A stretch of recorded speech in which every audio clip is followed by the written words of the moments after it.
sides in our communities. And it is very simply because we lack the ability to give a sense of future. We lack the ability to instill in our kids that there is hope and there is optimism. When we talk about lands, we talk about a future. We talk about prosperity. We talk about simply having a place to build houses in the future, which we don't have now. And it's an inability on our part to convey that. You know, our kids are at the edge. And our leadership needs to be saying, we're going to move in this direction.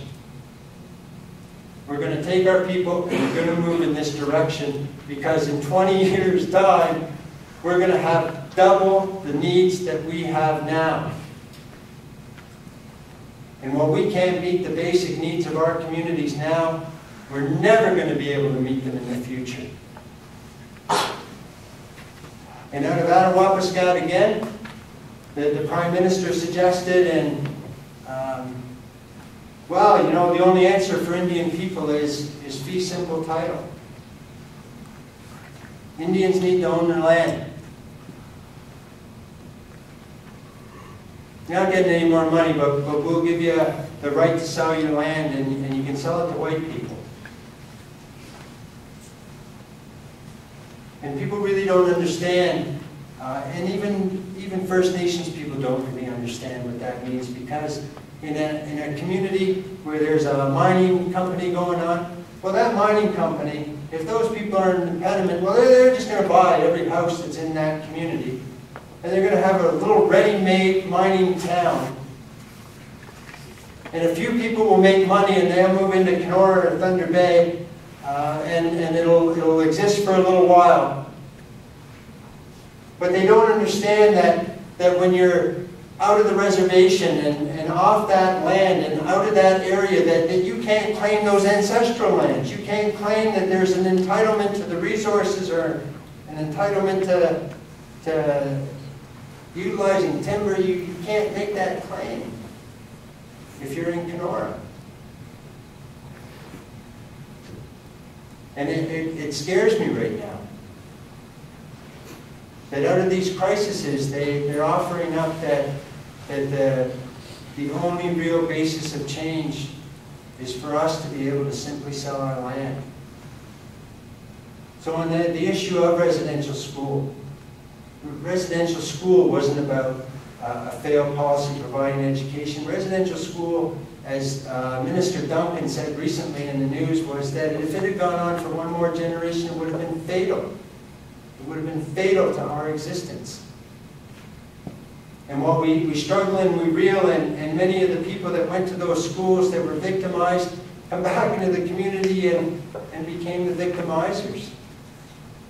And we're dealing with these cycles, and everybody is a living residential school survivor because we've dealt with those abuses that were perpetrated on people and brought back into our communities. And we haven't got people that are speaking out. We haven't got them speaking out.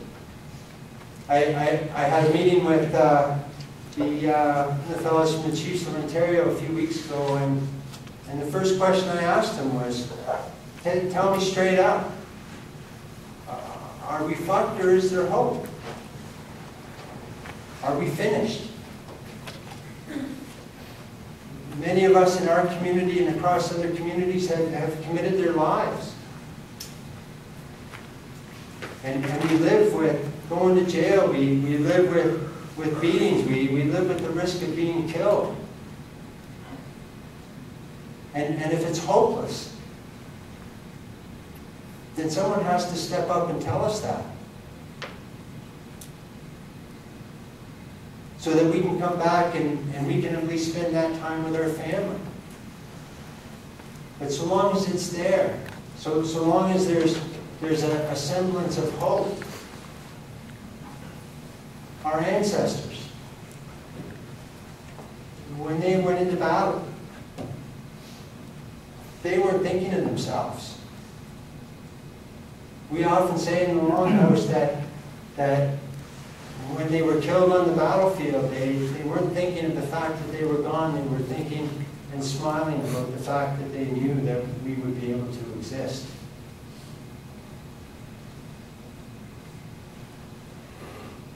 And so, while it sounds like a real downer, it really isn't. Because for those people and those young people that are on the edge and deciding whether to go off the cliff, well, we can say to them, look, it's not by your design. It's not because of who you are. It's not the fact that you're a First Nations person or that we're failures. There's a particular strategy of legislation and government forethought and policy that's led us to the edge. And when our children kill them, that we have an optimistic future, that we have an opportunity where we can significantly move forward, where if we need $20 billion in resource money in order to develop a plan to administer education and health care to our people and provide housing with the dignity and respect that we deserve, then we'll take that. And we'll give that up, but we'll take it. Leonard Peltier didn't say, you know, the people before me theorized about my existence. He didn't say that people before me educated. He said that the people before me stood. They stood against the overwhelming odds so that we might have a chance to exist. What we need to do as Indian people is that we need to attach ourselves to our values and our foundations that gave us the prosperity and the life and the opportunity to have our feet here today. We need to carry those ancestral values forward, and we need to stand. That's the only option for us. We need to stand. And if people don't accept that, and I don't think that people would accept that. But I know that people who live within a community, and I know this young man from Curve Lake, I know that he understands.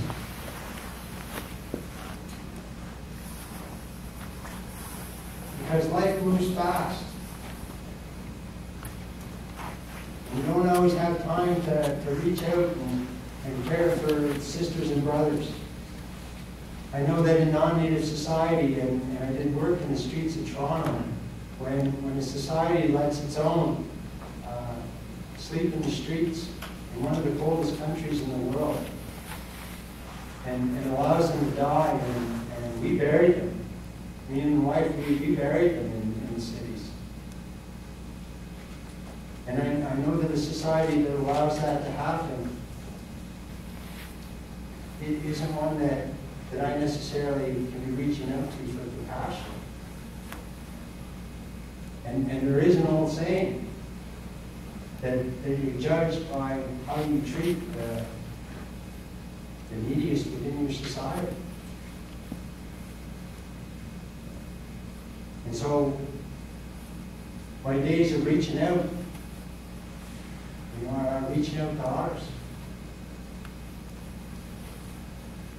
And whether we win or we lose, and whether we go forward, and whether we have communities, and whether anything changes, doesn't change the fact that we have to try. We're bound by that. Because the status quo for us is no longer acceptable.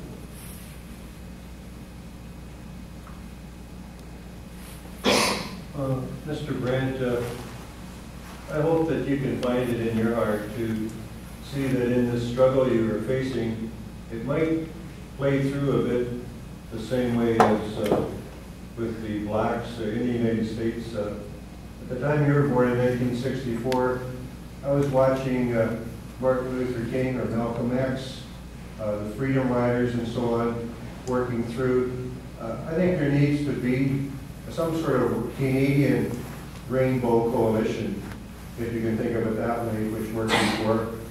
Well, Gandhi, for example, when I was 8 years of age, he was assassinated. I don't think violence would just beget more violence. It will just escalate and escalate. And I hope that Canada's Native peoples, together with all Canadians, can work out a rainbow coalition. And possibly, like the issues you've isolated here, like the 650 First Nations women that have disappeared in Canada, Canadian society has to pay attention to the things you've mentioned. Yeah. But I hope we can have peacemakers. Blessed are the peacemakers, because theirs will be the kingdom of heaven. We can act this out in a Canadian way. Canadian values are to negotiate and work together. And we hear your message. And there are lots of people, any nationality or color, I think you can work through with you. And I certainly don't disagree. And you know, the issue of the struggle in the black movement in the States, the African American movement, you know, was illustrated in a decision that came down from an immigration review court after the Augustus and Lake 1995 uprising. During when Dudley got killed. Extradition. When Dudley George was killed, there was a fight that was also going on, an armed struggle in Augustus and Lake in 1995, and there was armed struggles going on across the country, and maybe people were aware and weren't aware. But the one fellow in Augustus and Lake there, he got sentenced to a few years in jail, but he skipped into the States after he was given a day parole. And Canada said, we want this guy back. And they went to an extradition hearing before a magistrate, and they said, this is the basis of why we want him returned. And what they did was unprecedented. The magistrate said, you know, if this Indian was engaged in some protest, then there isn't an exemption that's allowed within the U.S. extradition policy that prevents them from sending them back to Canada.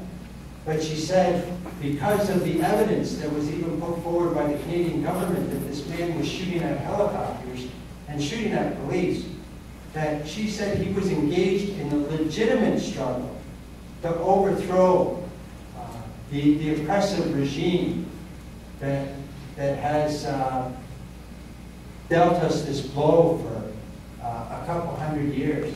And they found that legitimately, and even under international law, that we have a legal basis to standing up in the face of what we're facing, the adversity that we're facing, and to do everything within our power to bring about an administration of self-rule on lands. And the one separation that she made was that she said in the African American community, as she drew the parallel, she said they engaged in a struggle that was within the confines of the Constitution of the United States of America. They worked within the law in order to broaden the Anti-Racism Act to allow for the inclusion of black people within every aspect of society. And she said because they formulated their campaign within the rules and the laws and the structure of the United States, they could not be afforded the same exemption as a First Nations person in Canada who picks up arms against the state. And so it's interesting. In one way, when you're talking about working within the confines, and I don't disagree with you, because I believe that every person within this country, and myself included, expects that there is a Canadian way, and expects people to sit at a table, and expects there to be redressed in issues in a proper, dignified way. And I know our Chiefs Assembly does. I know Shawn Brant does. But what kind of power do they have when they go to the table?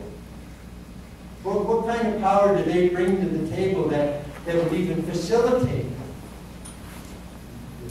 some sort of resolution? You know, they had that Prime Minister's meeting there in January. Well, everybody looks at that and says, well, you know, there's talk of a change, talk of a reconciliation, talk of a movement in the right direction. And in fact, even yesterday, they announced legislation for clean water in Indian communities. They didn't provide any money for it or infrastructure for it, but they did pass legislation that compels band councils to bring about a level of water quality that's consistent and that's enjoyed by the rest of the people in Canada, but there's no money to do it. So when Prime Minister Harper had that meeting, it wasn't about simply bringing the chiefs together and saying, let's all get on the same page. Prime Minister Harper had that meeting because of the fear and the organization that's going on across this country around the possibility of a First Nations uprising from coast to coast. And he held that meeting in order to create an obvious divide. He went up and said, I'm willing to work. He stayed a couple extra hours. He said, I'm willing to work at this. So now what we have is we had 600 delegates that attended this meeting. 300 delegates went back to their communities and said, I'm optimistic. I'm optimistic. Things are going to change. We just need to give the Prime Minister time. He's changed his ways. The other 300 came back to their community and said, nothing's changed. We got nothing. We only have one avenue and one recourse, and that's to stand our people up. And so what he did was he divided us. Now when an individual or an organization takes an action in order to advance the cause and the freedoms for Indigenous people in this country, then half of our people are going to say, well, you're jumping the gun because the Prime Minister just said. When they issued the apology over the residential school stuff, it was the same thing. This government isn't concerned or have regard for reconciliation or repatriation or the as we talked about, the right of our children and our people to have not some sort of exclusive living standard, but a living standard that's the same, equivalent, and equal to our non-native counterparts. To us, that's a relationship. That's what we're advocating, is just to have the same things as everyone else. That's not like saying, I'm going to put you on a boat and send your ass back. That's very simply saying, we and our children have a right to exist to the same standard as everyone else. And they're not prepared to do that.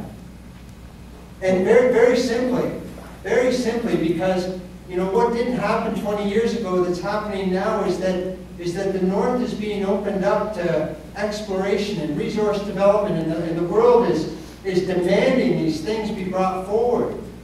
Under NAFTA agreements and free trade agreements, there's OCA after 1990, well, in 2004, they found out, much to their disappointment, that one of the only world's available mines and resources called niobium exists under the land of the same community that fought back in 1990 over a graveyard. And so in 2004, they didn't come in and say, hey, we want to share these resources because this stuff is added to steel, and it makes steel harder, and it's used in NASA, and it's used to make tanks lighter and faster, because the steel is made harder by adding this ore. They didn't say to the people of Gunnesadagi in 2004, we want to share this and share the benefit. They organized, and back then it wasn't under a Tory government, it was Paul Martin himself, who now advocates himself as being the friend of the Indians. Well, he ordered 74 men to go into that community and to take down any opposition to this mine, because under the free trade agreement, he had to provide access to it to the United States.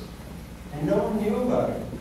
They hired and paid $4 million to an organization called KPMG, and what they did was they started running newspaper articles, and not news articles, but they were buying, as they do in Iraq, they were buying stories and putting them into the Montreal Press and the Journal.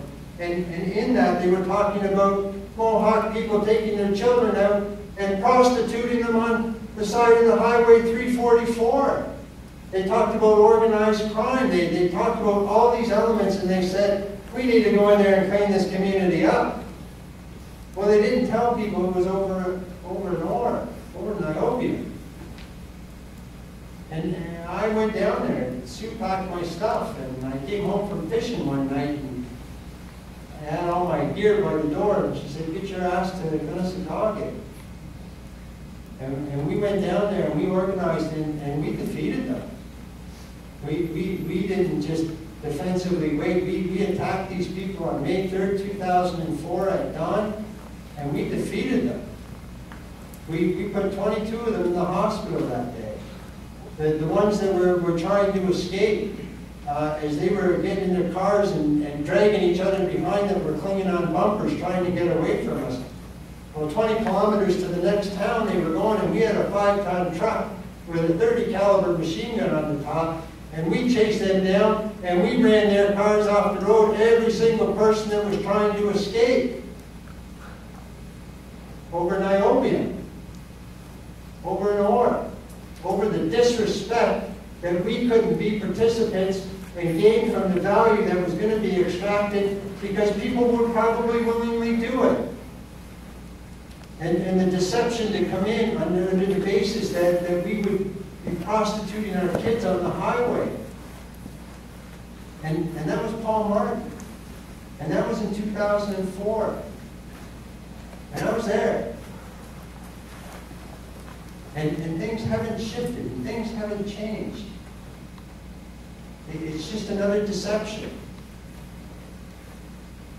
You know, a community called Pekanjikun, in 2001, they wanted to put a road out there. They called it the Road to Salvation or something. And they wanted to run a road into the north to the 60th parallel so that they could open up access to mining and exploration. And the only place to run it was up by this shithole of a community. And the community said, no, we're not into that, because that's going to screw up our hunting. And they said, well, you're going to be into it. And they said, no, we're not. And what they did was, because they didn't allow that road to be forged in, they declared every one of their children to be at risk and subject to removal by Children's Aid. They put them under third-party management at that time. In the period of 4 days in 2001, 3 women killed themselves. 2 because they hadn't eaten for a week, and 1 because she couldn't feed her child. 3 women in 4 days because of a road to salvation.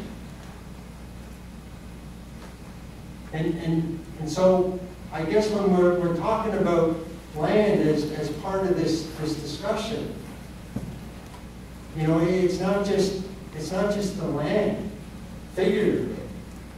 It's what's under the land, it's what grows on top of the land, it's the value of what's there. It's when we become an inconvenience. It's about the punishment, it's about the exploitation, it's about watching people suffer to the point when they literally take their own lives because they can't take it anymore because someone wants access to nickel or copper or chromium. And I guess in my heart, I would like nothing more than to spend my time with the 4 children that I have at home. I don't want nothing more than that. I want them to. The only apologies that I make when I kick the shit out of someone or I shoot at someone, the only apologies that I make to my family. I don't apologize to my nation. I don't apologize to other people, Mohawk people. I apologize to my kids because because I'm going to be gone for a while. And it's so difficult because how hard can it be to have a relationship? What do we have to endure to have a relationship? When I can come to a meeting and not talk to the one fellow from Curve Lake, but I can talk to everybody because we're sisters and brothers. Because we have a relationship. That's what hurts me.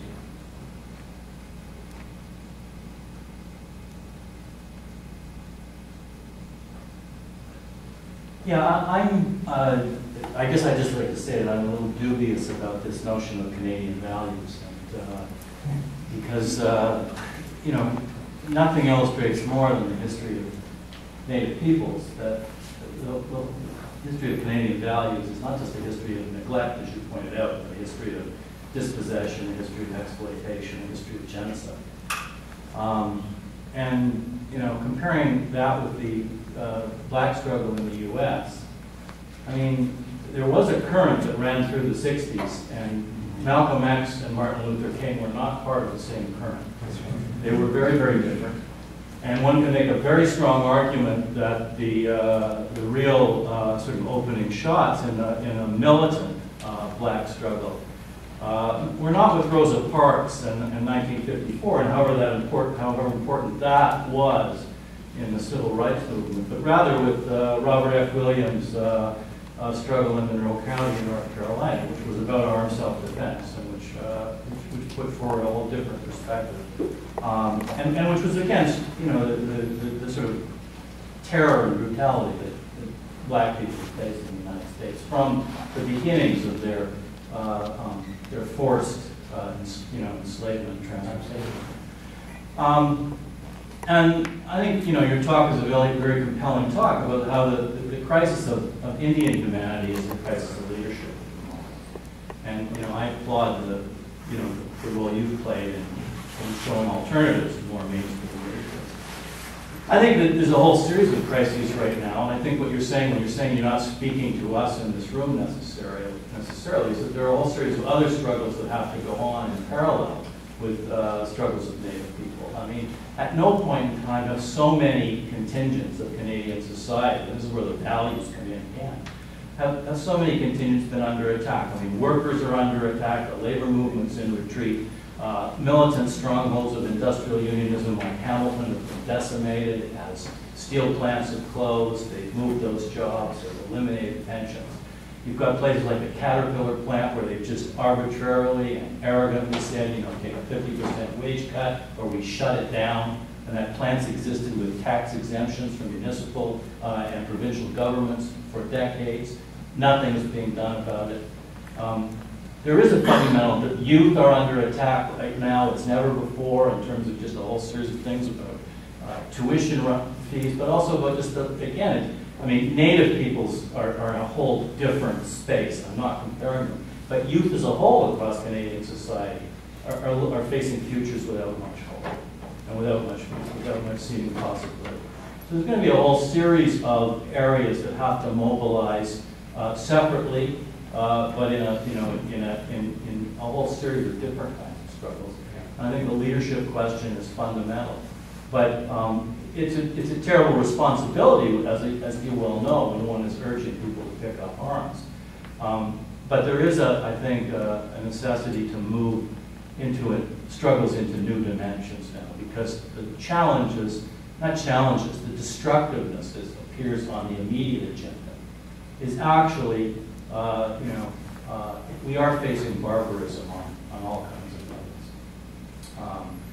And Canadian values are riven around that question of power. And the people who have power and the people who've been making fortunes off of that power are not going to give it up without some kind of fight. Absolutely. And that, I think, is important that even for First Nations people to really understand that grip that's held by that power that they're not going to give it up on. That, you know, the end of the day is going to be a dirty, messy day. But at the same time, as, you know, I mean, not to sound cliche or anything, you know, I mean, it was an African-American scholar, Douglas, when he spoke about democracy, and, you know, I mean, he said that they never give up anything without a demand. They never have and they never will. And in order to fundamentally shift power back into the labor, power back into society, to empower individuals within, you know, and not just talking about those assaults, you know, but to talk about the omnibus bill that's coming out on the crime legislation, that this is another extension of that same assault, that people need to make that demand. They need to make that demand. If I was coming into your house every day and taking a few bucks out of your wallet, but you were sitting at the table and you kept saying, geez, Shawn, come on, you know, I work hard for that. And the next day I go back again and take more money. And you know something? I'd keep coming back until you told me to stop. So at some point, people really need to understand in the simplest terms that there needs to be a demand.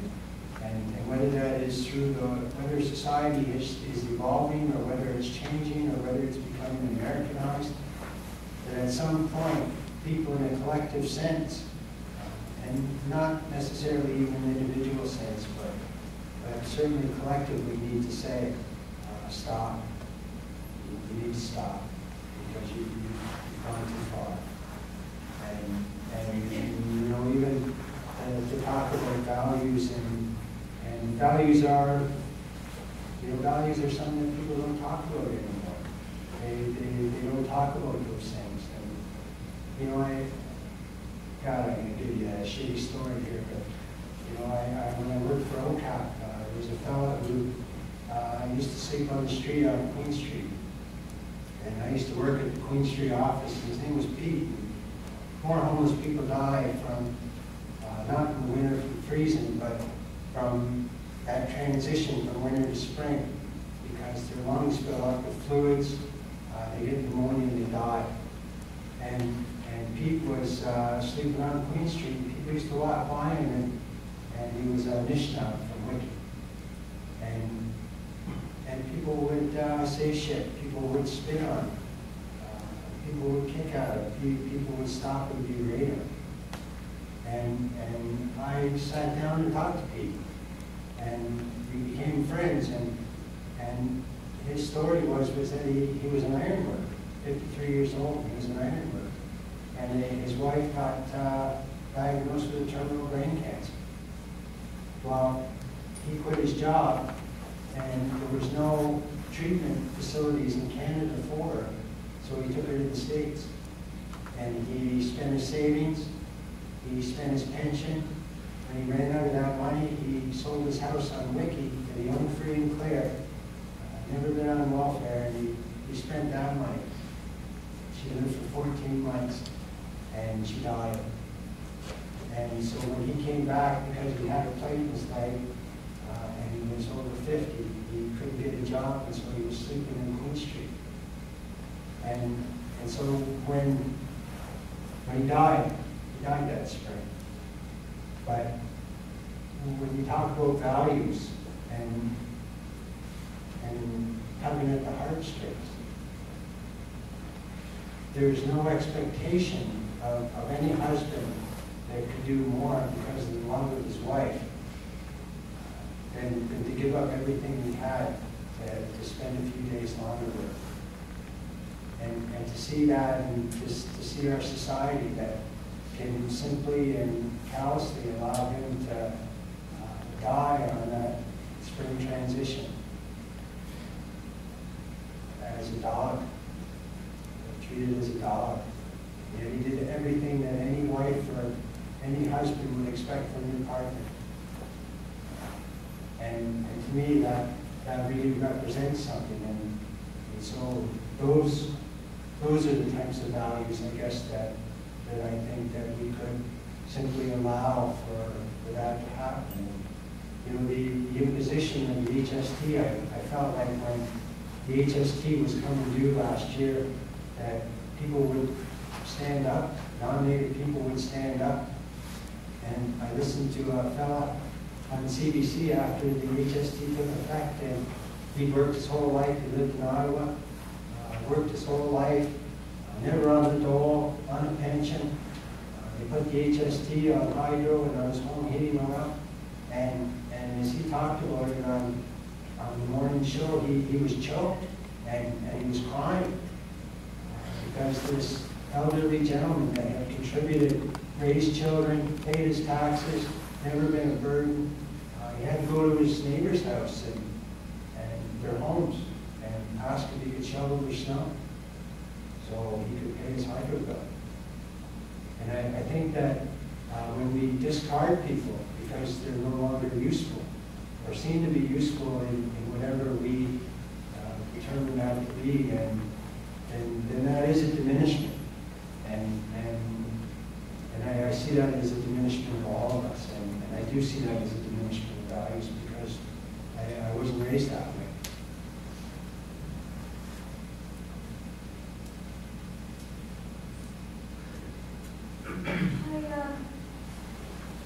Just by listening to the conversation that's gone around the room and to the incredible stories and knowledge that you've shared, have a bit of a fear that there's a concept of us versus them that is still as alive today as it was when Europeans first arrived. And I guess maybe in the hopeful part of me, I'd like to think that that is not as severe as it once was, but it is beginning to transform. Perhaps I misunderstood the interpretation that I was getting from you was that your standing here today won't really do anything. But I guess I would beg to differ as an educator myself and someone who feels it's very important to speak up and raise a voice. I believe that is part of standing up, and that you're doing an incredible thing when you stand before all of us. And I would just hope that there is an understanding that we are sharing a lot what you are saying, at least for me, taking it to my heart. And I have not struggled like in some of those horrible stories you described, and I probably couldn't imagine it. But I'd like to think that doesn't make me the other guy or the bad guy, because I think there are a lot of people in this room that hear you and want to stand behind what you're supporting. Perhaps not all of us in a particularly violent manner, but sometimes you kind of go, well, what else do we do to defend ourselves? And I don't have an answer to that. But I just want to be clear, or an understanding from you of how you view yourself in relationship to us. You mentioned the gentleman from Curve Lake. I feel like he's not the only one that is hearing you now. That's really important, because I feel like, as was mentioned through the back of the room, the path forward is an alliance. It is a coming together, and it is largely a lack of understanding or recognition of the kind of struggles you brought to light to us today. They're not stories that I've heard in that way before, ever. And it's often interpreted and explained to students such as ourselves through a Western lens in the classroom. And it's, documents and papers and professors all coming from that background as well. And I feel like your voice and voices similar to you need to be heard. We need to hear it. We need to hear it. It's harsh. It's horrible. But it has unbelievable value in really bringing to light the reality of the history of the indigenous peoples in this country.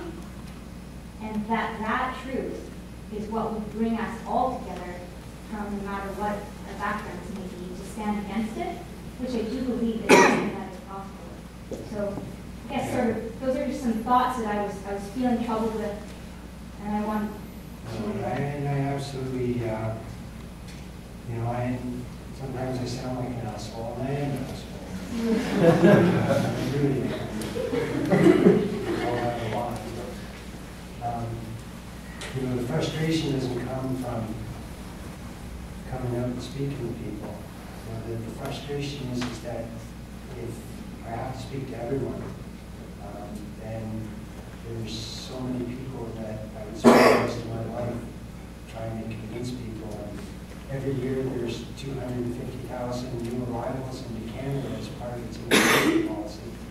And I have to be standing at the airport on the roadies and with a tambourine and saying, hey, before you go to the baggage check, talk to me. And it's just so overwhelming that you can't convince people, you can't convince everybody, and you can't talk to everybody. And so realizing that, and not in any disrespectful way, but the young man from Curve Lake, I know he's going to go home and he's going to say, hey, there's things that need to be done. And he's going to say, like, come to the community and talk to us. And that to me, speaking to that community, would be a greater strategic advantage to me than to go through any university and then try to talk to everyone. And so it isn't a disrespectful slight. I know people that genuinely contribute and help to develop, some sort of change. I know people that genuinely do that. And I know people in this room that genuinely do that. But it's just not my thing right now. It's just, I've been there. And I can't go back to doing that. Sadly. So who are you speaking for today in the room? What did you choose to come today? I chose to come because I was pissed off because I watched that story on APTN. And Chris called me out of the blue, and we've been talking about a new strategy and creating a site where we could get information out, like a website. Hey,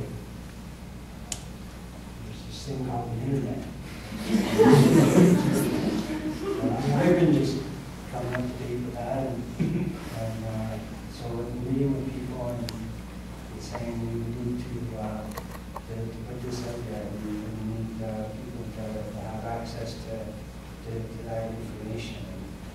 And so I watched this thing on APTN, and Chris called me on Wednesday, I think, and said, hey, our speaker back there, we need to talk back in 08, but you come out.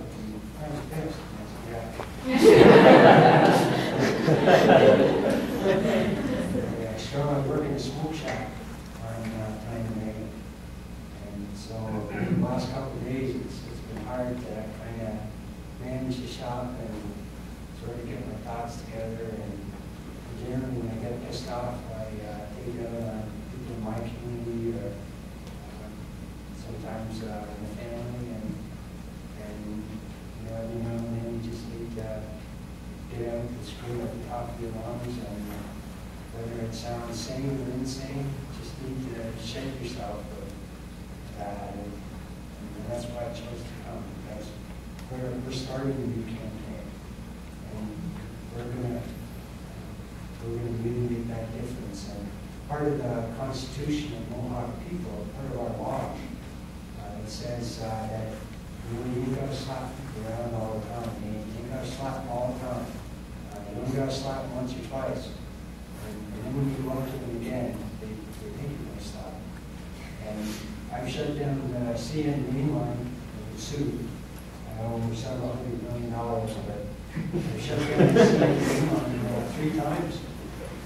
And I'll tell you, when you shut it down 3 times, the likelihood of you doing it again is pretty high. Even in our community, people don't understand that, and the story about solidarity, the first time we shut down the train line, well, I got a call from the CAW, and I thought, man, this is solidarity, they're calling out to support.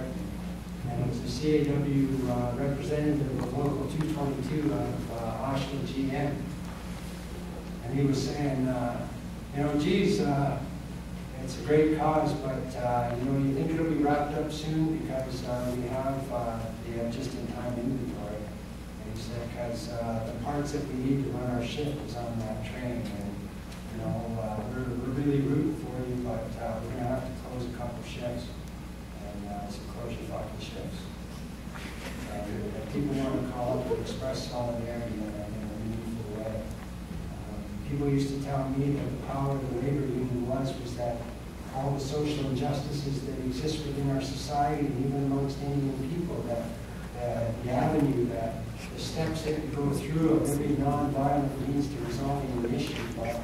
And I stood on the labor lines, I stood on the Napsu lines, I stood with the prison guards, for God's sakes, down in the same detention center where I was housed.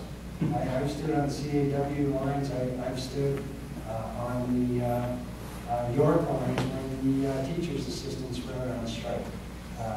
I've stood on those lines because I believe that the expression of solidarity brings solidarity back. And it doesn't always work that way. But I was told years ago that the power that existed amongst the labor force and the unions was that these injustices could be dealt with when people could just put their tools down. And no one had to pick up with that. All people had to do in order to bring about real fundamental change and justice was to put down their tools and stop working. And that never happened.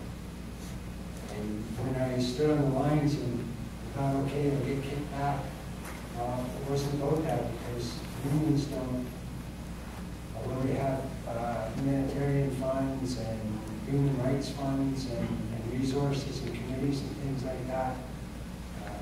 It's not about that because the premise of union organizing now is for the members. It's not for the greater part of society. It's just for the membership. It's for collective bargaining and not about dealing with intrinsic ideas and values and the rest of society.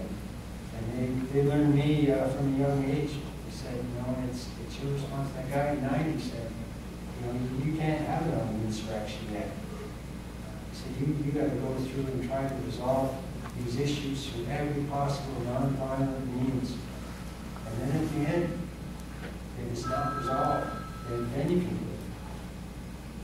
So going through the course, when I stood on the lines, and they used to bring us in when the management would get an injunction against one of the strike lines, and their injunctions didn't apply to Indians. We'd go up there and we would leave the muscle on the lines and we would stop food trucks. I stopped food trucks going into the Clinton Detention Center because the guards couldn't do it. And how fucked is that? Really? But to me, it was about express solidarity, express that support from that. And it just didn't. And I got crushed by it. It just didn't. So, I do agree, we all got a lot of work to do. I do agree with that. And, I would be happy, and I've never looked at anybody when bullets are flying over their head and said, hey, show me your band card. And people are in the fight, and we certainly had a lot of people that stood the lines. And for the Palestinian community in 2004, they were there. We've had people that stood the lines and reciprocated support. But not to the degree that's allowed for change to be made. I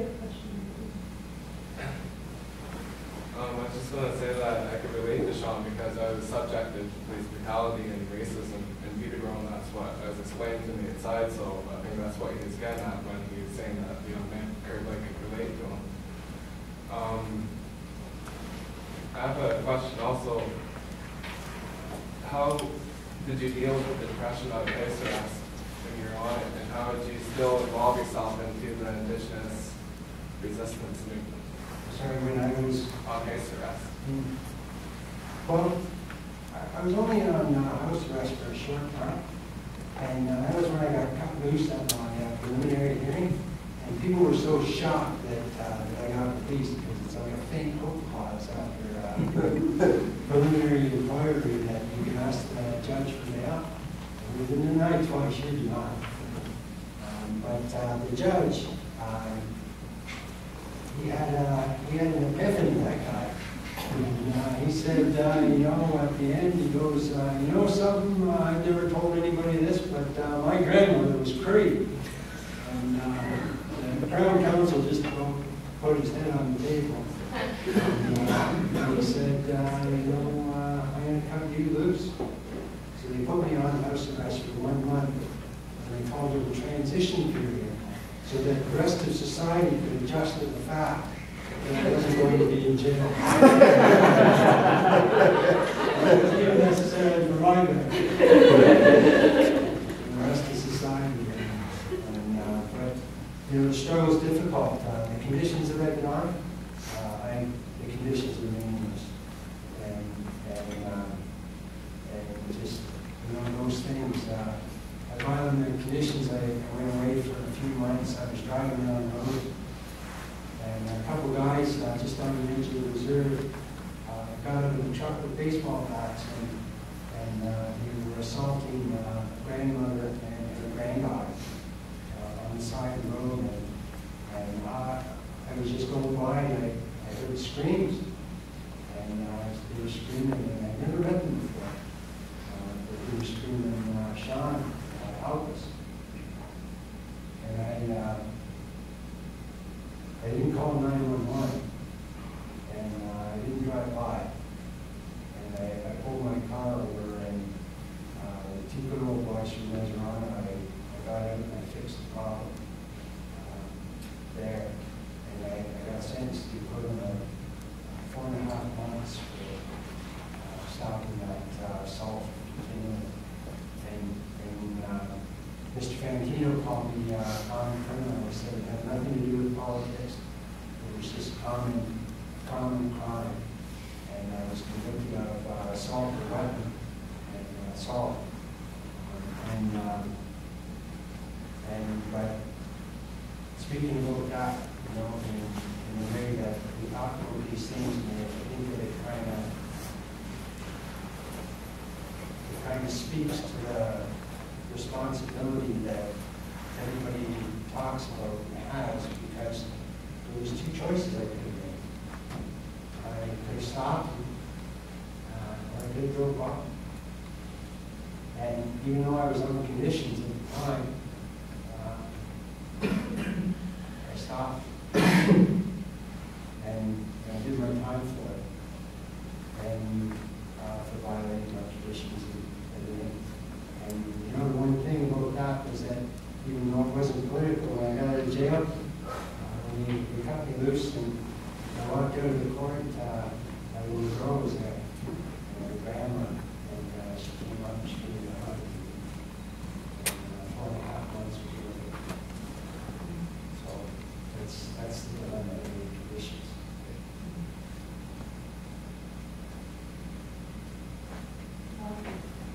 There's no more questions. I just want to thank you for taking the time to come here and being such honesty.